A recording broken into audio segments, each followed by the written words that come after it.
ang dugo sa ilalim ng bahay. Sa liblib na baryo ng Sapang Luma, may isang matandang bahay na matagal nang pinaniniwala ang kuta ng kasamaan. Sabi ng matatanda, tuwing kabilugan ng buwan, may naririnig na iyak ng sanggol mula sa ilalim ng bahay, kahit walang sanggol na nakatira roon. Si Lera, isang dalagang may dugong syudad, ay nagdesisyon na magbakasyon sa bahay ng kanyang yumaong lola. Sa kabila ng babala ng mga kapitbahay, ay hindi siya natakot. "Mga pamahiin lang yan," ang sabi niya habang nililinis ang alikabok sa lumang aparador. Ngunit sa kanyang ikatlong gabi ron, may kakaiba siyang naramdaman. Habang siya'y natutulog, may narinig siyang munting halakhak. Tila boses ng bata, pero masyadong malalim, parang may kasamang pagngisi ng hayop. Sumilip siya sa bintana, pero wala. Ngunit ang malamig na hangin ay parang may kasamang hininga ng iba. Bumalik siya sa higaan, pilit na pinapakalma ang sarili, hanggang sa narinig niya ang isa pang tunog. Pabulong, paulit-ulit, paikot-ikot sa paligid ng bahay. Lumakas ang kabog ng kanyang dibdib. Kinuha niya ang flashlight at tumingin sa ilalim ng kama. Pero wala. Ngunit nang tumingin siya sa kisame, may nakadikit na nilalang.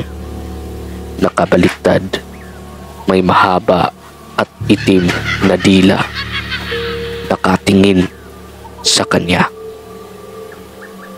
Napaatras siya sa takot.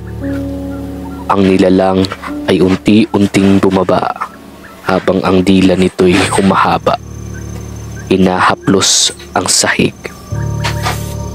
Ang balat nito'y kupas, parang nilagang bangkay, at ang mga kuko nito'y parang kutsilyo sa itim at talim.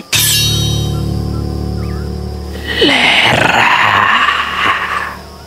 bulong ng nilalang. "Ang dugo mo'y sariwa. Bihira na kaming makatikim ng dugong hindi palasang lungsod." Napasigaw si Lera. Tumakbo palabas ng kwarto.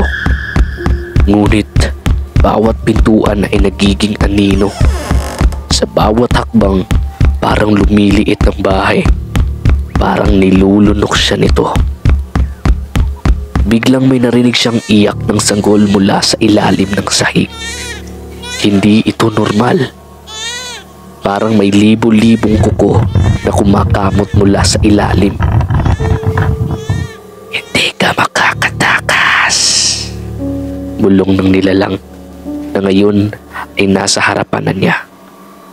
Hindi na alanganin ng anyo, isang ganap na aswang. Ang mata nitong pulang-pula at bibig na puno ng ngipin na parang sa baboy ramo. Nang susunggaban na siya, isang matandang babae ang biglang sumulpot sa gitna ng dilim. Tangan ng isang buntong asin at isang palaspas.